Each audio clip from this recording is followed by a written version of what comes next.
तो बच्चों, आज मैं आपको सुनाने जा रही हूँ गरीब कुम्हार और जादुई घड़े की कहानी। एक गांव में रामू नाम का एक गरीब कुम्हार रहता था। वो रोज सुबह उठकर जंगल से मिट्टी लाता, मिट्टी के घड़े बनाता और फिर उन्हें शहर बेचने जाता। लेकिन दिन भर की मेहनत के बावजूद भी उसके घड़े बहुत कम बिक पाते और मुश्किल से रामू अपने परिवार के लिए 2 वक्त की रोटी जुटा पाता और अपनी किस्मत को कोसता रहता।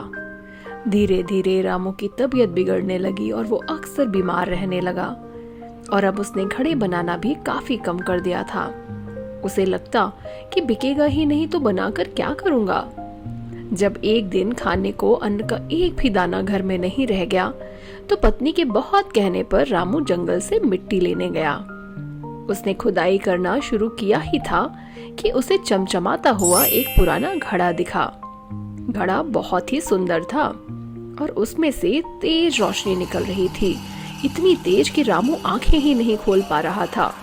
रामू कुछ समझ पाता कि तभी उसमें से एक आवाज आई, घबराओ मत रामू, मैं एक जिन हूँ। मुझे सालों पहले मेरे मालिक ने इस घड़े में बंद करके गाड़ दिया था, तब से मैं इसमें कैद हूँ। तुमने मुझे आजाद किया है, अब से मेरी जिंदगी तुम्हारी है।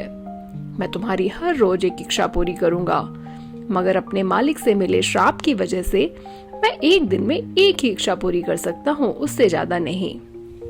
रामू को अपनी आंखों पर यकीन ही नहीं हुआ।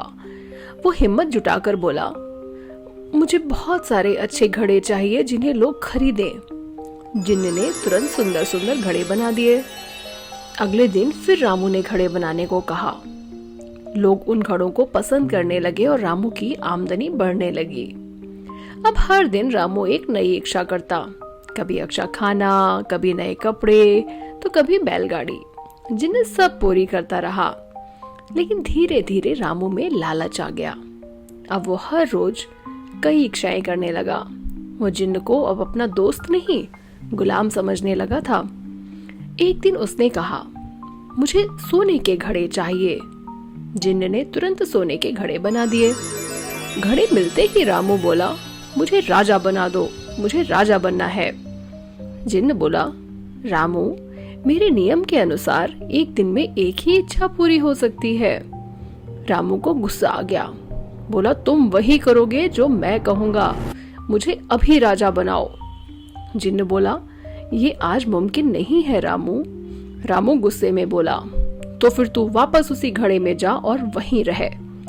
जिन्न बोला, जैसी तुम्हारी इच्छा रामू। वो फिर से घड़े में चला गया, लेकिन इस बार घड़ा अचानक से गायब हो गया। अब रामू की हालत धीरे धीरे फिर पहले जैसी होने लगी। उसकी बिक्री कम हो गई, घर में फिर से खाने को अन्न कम पड़ने लगा और रामू फिर से बीमार रहने लगा। रामू ने अपने लालच में वो सब खो दिया जो उसे मिला था, जिन्न भी और उसका जादू भी।